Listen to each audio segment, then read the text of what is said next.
तो युद्ध होगा, हम युद्ध करेंगे, हम युद्ध करेंगे। आखिर ये युद्ध कौन करेगा? हाँ जी दोस्तों, एक बड़ा वीडियो आपके सामने आया। सबसे पहले एक जवान का वीडियो मैं आपके साथ शेयर करूंगा।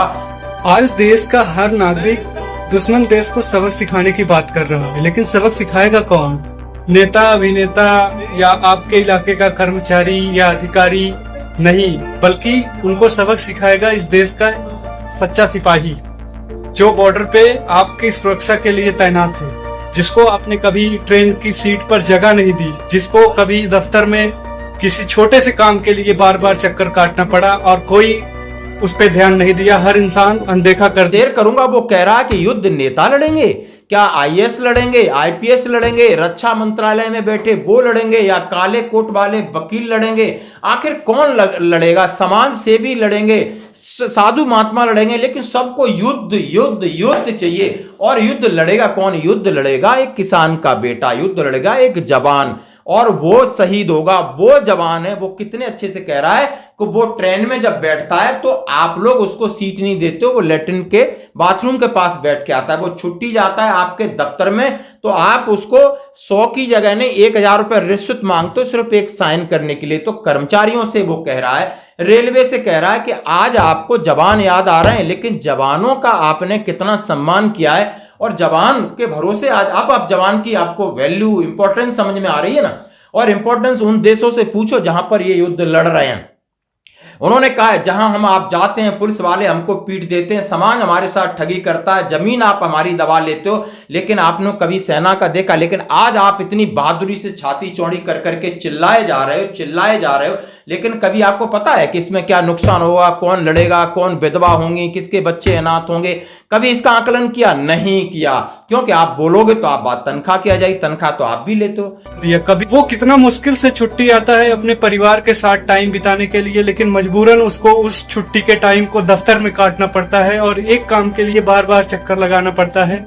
देखो टाइम कैसा आ गया है कि वही जवान अपने भारत माँ की रक्षा के लिए, आपके परिवार के रक्षा के लिए सीमा पर सीना तान के खड़ा है, बिना अपने परिवार का और अपने जिंदगी का फिक्र किए हुए।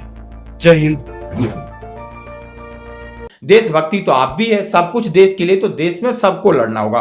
और कर्नल अमित साहब ने एक बड़ी बात कही कि रक्षा मंत्री को खुला चैलेंज किया कि कुछ लोग बड़ा छाती ठोक रहे हैं कि युद्ध करो, हम लड़ेंगे, हम लड़ेंगे, हम लड़ेंगे। तो उन्होंने सीधा सीधा क्या है, कई स्वयंसेवी देशभक्त सेना का गठन करें। अब उन्होंने कहा रक्षा मंत्री जी, वक्त आ गया कि ऐसे जो युद्ध लड़ने वाले हैं उनको जरा भर्ती कर लो, लड़ने वालों को खाना ही पहुंचाते रहे, बस इन्हें बॉर्डर पे सीमा पर पहुंचा दो, बीएसएफ के साथ, पैरामिलिट्री फोर्स के साथ, सेना के साथ पहुंचा दो। इन्होंने बड़े अच्छे से कहा है। उन्होंने कहा आज कुछ समूह, संगठित समूह और युवा बहुत सारी चीजें अपनी मर्जी से कहे जा रहे हैं, उन्हें कुछ भी पता नहीं कि आखिर सीमा कहाँ है, लेकिन वो छाती ठोक रहे हैं। हम रक्षा मंत्रालय से अनुरोध करते हैं कि इन लोगों को एक भर्ती किया जाए।